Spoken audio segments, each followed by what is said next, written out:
भाईजान शुरू करते हैं। अच्छा, मेरा जो मेरी फील्ड रही है, most of the working experience जो है वो मेरा कस्टमर सर्विस से रिलेटेड है। अच्छा, तो आए दिन मतलब मुझे कस्टमर ही सर्व करने पड़ते थे और हैं। तो एक कस्टमर मेरे पास ऐसा आया, एक नहीं काफी आए ऐसे, तो मैं आपको बता रहा हूँ सोच के हिसाब से, सोच कैसी है हमारी बीइंग अ पाकिस्तानी क्या है।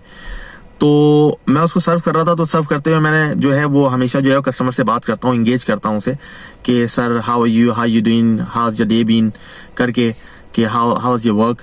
तो इस तरह करके अच्छा मैं उससे पे दर पे सवाल किए जा रहा था, लेकिन है ना मुझे कोई उसका रिस्पॉन्स आ नहीं रहा था। वो मतलब है ना कोई जवाब ही नहीं दे रहा मुझे, बस वो यूं करके खड़ा है स्टैटिक। अच्छा, फिर मैंने उसको फिर पुश किया, उसका साथ साथ सामान भी पैक करते जा रहा हूँ, उससे गुफ्तगू भी किए जा रहा हूँ। कि फिर मैंने उसको थोड़ा सा आगे आके पूछा कि sir how was your day. तो वो यूं करने लगा मुझे थोड़ा सा। मैंने बोला यार इसके साथ कोई मेंटली प्रॉब्लम है क्या है वल्लाह। फिर मुझे फील होने लगा शायद ये रेसिस्ट है, ये बात नहीं करना चाह रहा है मुझसे, या इसका एटीट्यूड ठीक नहीं है। तो फिर मैंने क्या किया, गुस्से में थोड़ा सा ना मतलब उसको फील नहीं कराया, लेकिन उसका सामान मैंने अनशन बंद पैक करना शुरू कर दिया ताकि ये घर जाते जाते कुछ मेस्टअप हो जाए इसके सामान को।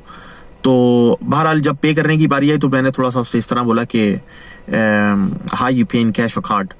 तो फिर वो यूं कर रहा है। फिर मैं उसको इशारे से बोला कि मतलब इट्स ऑल डन। तो फिर वो समझाओ कहना हो जब अच्छा करते करते पे ना उसने अपना पर्स खोला, निकाला उसने, तो यूं करके देखा ना, तो उसको फिर मुझे देखा उसके कान का आला गिरा हुआ है। तो मुझे यकीन जाने इतनी शर्मिंदगी हुई है, इतनी शर्मिंदगी खुद में माइसेल्फ कि मैं ना गिल्ट फील करने लगा कि यार बताओ मैं एक शख्स को खामखाई जज कर रहा हूँ, उसके सरकमस्टांसेस को एनालिसिस किए बिना मैंने जज शुरू कर दिया और मैं रिवेंजफुल हो गया। मतलब मैं रिवेंज मूड में आ गया कि इतनी सी, और मैंने उसको जज इस पाए पे करना शुरू कर दिया कि मैंने बोला कि यार ये बंदा तो रेसिस्ट है, आप समझ रहे हैं। फिर मैंने उसको इशारे से बताया कि तुम्हारे कान का आला शायद गिरा हुआ है। उसने मुझे बड़ा यूं किया और कान का आला लगाया और बड़ा थैंकफुल हो गया कि यार अच्छा मुझे एहसास नहीं हुआ मेरे कान का आला गिरा हुआ था, मुझे लगा कि तुम कुछ बोल रहे थे। मैंने बोला शायद मेरे कान का आला शायद खराब हो गया, क्या हो गया, तुम्हारी आवाज नहीं आ रही है मुझे, तो क्या मैं बहुत माजरत चाहता हूँ। मैंने उसको फिर बोला कि भाई मैं सिर्फ तुमसे ये पूछ रहा था कि how are you, how you doing. कहता है I am fantastic, I had a very good day. मतलब वो बड़ा है ना ऐसे मूड में आ गया कि जैसे बड़ा एनर्जेटिक होते हैं ना। और फिर मुझे इतना अफसोस हुआ, मैंने बोला या अल्लाह। फिर मैंने उसका सारा सामान जो है, फिर मैंने उसको बोला कि I think I couldn't pack it your stuff correctly, so let me do it again once again. फिर मैंने उसका निकाल के अच्छी तरह पैक किया और फिर मैंने उसको बोला कि नो, बड़ा वो इतनी गर के मुझसे माजरत गया है, कहने लगा कि नहीं मुझे नहीं। तो मेरा कहने का मकसद ये है कि हम क्या करते हैं, बिना जो है वो अगले बंदे की सिचुएशन को एनालिसिस किए बिना हम बढ़ते चले जाते हैं कि, और हम अपने इज्जत नफ्स से बात आ जाती है, हमारी जो है वो बेइज्जती फील में होना शुरू। एक तो हमारी इज्जत जो है ना बड़ी फ्रजाइल किस्म की है, वो फौरन ही ब्रेक हो जाती है। Being an Asian, being an Pakistani जो है ना, किसी ने हमें सलाम, अरे किसी ने देखा तक नहीं तो हम उसको ले लेते हैं कि अच्छा हमें इग्नोर करके गया है, ये हमें देखा नहीं, हमें सलाम नहीं किया। तो बहरहाल ये सारे उससे क्या होता है, देखिए ये मैं आपको बताऊं, पढ़े लिखे लोग तक ये काम में इन्वॉल्व हैं पाकिस्तान में कि अच्छा ये हुआ, हमें पूछा नहीं। अबे भाई जिंदगी का मकसद क्या है कि बस सादी सी जिंदगी गुजारो, नमाज रोजा कर लो और बच्चों की तरबियत कर लो और पैसा कमाओ हलाल तरीके से मंड के। तो उससे क्या हो रहा है, आप अपने मकसद से हट रहे हो ना, आप ये चेरी पिकिंग कर रहे हो कि अच्छा ये नहीं हुआ, अच्छा वो नहीं हुआ। अच्छा मैं आपको एक और वाकया सुनाता हूँ। एक बंदा और आया कुछ अरसे बाद, तो फिर मैंने वही सवाल किए जो थे। मैंने बोला it seems to me such a nice weather outside, so you must be enjoying. तो वो मेरी ना शक्ल देखने लगा रुक के थोड़ी देर, कहने लगा या इज ओके। तो फिर मैंने उससे पूछा हाउ यू डूइंग, ओके? कहता या I am alright, I am not bad. अच्छा उसने मुझे रिप्लाई पलट के नहीं पूछा कि हाउ आर यू डूइंग। तो फिर बहरहाल मैंने उससे ये बोला कि इतना बेहतरीन वेदर निकला हुआ है और तुम जो हो वो पूरे कपड़े मतलब पूरा ढका हुआ है तुमने, पीपल आर एंजॉयिंग आउटसाइड। तो फिर न्यू करने लगा, नोट करने लगा था ये पीपल आर। मुझे लगा कि थोड़ा सा यार ये ना मतलब मुझे रिप्लाई से नहीं दे रहा है, एटीट्यूड दिखा रहा है, ठीक नहीं है मामला। तो फिर देखें ये फिर हुआ कि विदाउट आप मैंने जज शुरू कर दी, मैंने जजमेंट शुरू कर दी। फिर जब मैंने उसको थोड़ा सा और किया बातों में कि तुम जाओ सी व्यू पे जाओ, बीचेस पे जाओ और एंजॉय करो समंदर पे जाके, तो कहने लगा कि फिर वो है ना थोड़ा सा शायद ब्रोकन हो गया या क्या हुआ हार्ट में, उसके दिल में क्या था, कहने लगा कि बड़ा उससे कहने लगा sorry mate I can't, I can't enjoy the weather. फिर मैंने उसको बोला, मैं सस्पिशियस हुआ, मैंने बोला कि why not, is such a beautiful weather. तो कहने लगा कि अनफॉर्चुनेटली आपका स्किन कैंसर। तो कहता है कि I am not lucky enough like you, you got beautiful skin, you got healthy skin and you got good colour. So मतलब वो कहने लगा तुम्हारे स्किन का कलर अच्छा है, जो कि सूरज की जो अल्ट्रा वायलेट रेज होती हैं उससे रेसिस्टेंट होता है।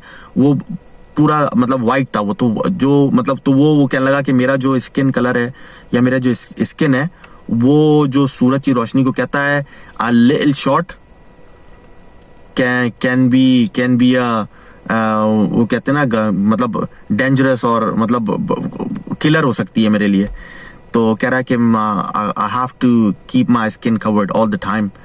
तो फिर मुझे लगा, मैंने बोला बताओ यार, लोग कैसी कैसी चीज़ों से गो थ्रू हो रहे होते हैं और हम जो है उनकी सर्कमस्टांसिस को बिना जाने बिना पहचाने उनको जज करना शुरू कर देते हैं। मतलब अच्छा, ये बीइंग अ पाकिस्तानी, अच्छा बहरहाल अब ये है कि क्योंकि मैं माशाल्लाह इस सोसाइटी का हिस्सा हूँ, इस माशरे का हिस्सा हूँ, मैं इंसान को हमेशा लर्निंग प्रोसेस में रहना चाहिए और गुड लर्नर होना चाहिए। अपने जो एक्सपीरियंसेस है से सीखना चाहिए, लेसन लर्न करना चाहिए। ऐसा नहीं है कि आप जो है वो सीख नहीं रहे हैं कुछ, बस एक्सपीरियंस किए जा रहे हैं, तो फिर तो बेकार है। आप इवेंट से लर्न करें, लेसन लें। तो बहरहाल मैच्योरिटी भी इसी में ही है। तो मैं तो सीखा चीज़ों को कि भाई यहाँ की सोसाइटी जो है वो जज नहीं करती है कि कपड़ा कौन कैसे चल रहा है, कैसे बात कर रहा है, कैसे उठ बैठ रहा है, कैसे कपड़े पहना हुआ है, क्या नौकरी कर रहा है। आपको पता है यहाँ पे एज लॉन्ग एज कि आप मेहनत कर रहे हैं आप रिस्पेक्टफुल हैं, एज लॉन्ग एज कि आप हराम नहीं कमा रहे हैं, आप ड्रग्स नहीं बेच रहे हैं, आप किसी से पैसे नहीं छीन रहे हैं, भाई यहाँ पे जो क्लीनर है उसकी वो भी रिस्पेक्टफुल है, उसको भी बेइज्जत नहीं कर सकता यहाँ का प्राइम मिनिस्टर। तो बहरहाल come back to the point कि हमारी जो सोसाइटी है वो बेसिकली इतनी करप्टेड है मेंटली कि वो आपको जज करना शुरू कर देगी कि आपने कपड़े कैसे पहने हैं यार। मतलब ये तक जज करती है कि आपने कपड़े कैसे पहने हैं, आप कौन सी गाड़ी से उतर रहे हैं, आप क्या खाते हैं, ठीक है। मतलब बड़ी टू मच जजमेंटल सोसाइटी है हमारी। तो एनीवे इस लुब्बे लुबाब बताने का मकसद ये था आपको कि आप देखिए, मौला अली का कौल है कि अक्लमंद आदमी वो है कि वो खुद एक्सपीरियंस करके ना सीखे, दूसरे के एक्सपीरियंस से सबक हासिल कर ले। तो मैंने 2 आपको इवेंट बता दिए कि मेरे साथ ऐसे हुए। तो आप किसी को जज करने से पहले, किसी को नापने तोलने से पहले उसकी उसकी जो सर्कमस्टांसेस होते हैं ना, उसकी सिचुएशन होती है, पहले उसको भांप लिया करें। और आपको उसको भी भांपने की जरूरत नहीं है, आप माइंड अपना इतना नहीं वहां लगाएं। अगर किसी ने सलाम दुआ का आपको जवाब नहीं दिया तो आप सर अगली बार सलाम कर लें, कोई प्रॉब्लम नहीं है। या अगर आपको लग रहा है कि किसी ने आपको इग्नोर किया तो पहली बात आप ऐसा फील ही नहीं करें किसी ने आपको इग्नोर किया। आप अपनी जिंदगी के मकसद से हट जाएंगे। आपकी जिंदगी का मकसद होना चाहिए हलाल पैसे कमाना, अपने बच्चों की तरबियत करना, उनको दीन दुनिया दोनों बैलेंस करके सिखाना और बताना। ये नहीं, और मतलब बच्चों की ही तरबियत मेन है। और आप बच्चों की तरबियत सिर्फ 14 साल तक नहीं है, 22 साल तक है। 22 साल रख लें, आप इसको बढ़ा लें, क्योंकि अभी जो है वो जाहिर सी बात है कि वो दज्जाल की एक आग जो है जिसके जरिए मैं आपसे मुखातिब हूँ, इंटरनेट है, ये इसके प्रोज भी हैं, इसके कॉन्स भी हैं, इसके नेगेटिव पहलू भी बहुत ज्यादा हैं। तो अब आप जो है वो एज जो है वो सुपरविजन की बच्चों को 22 साल तक ले जाएं, ठीक है।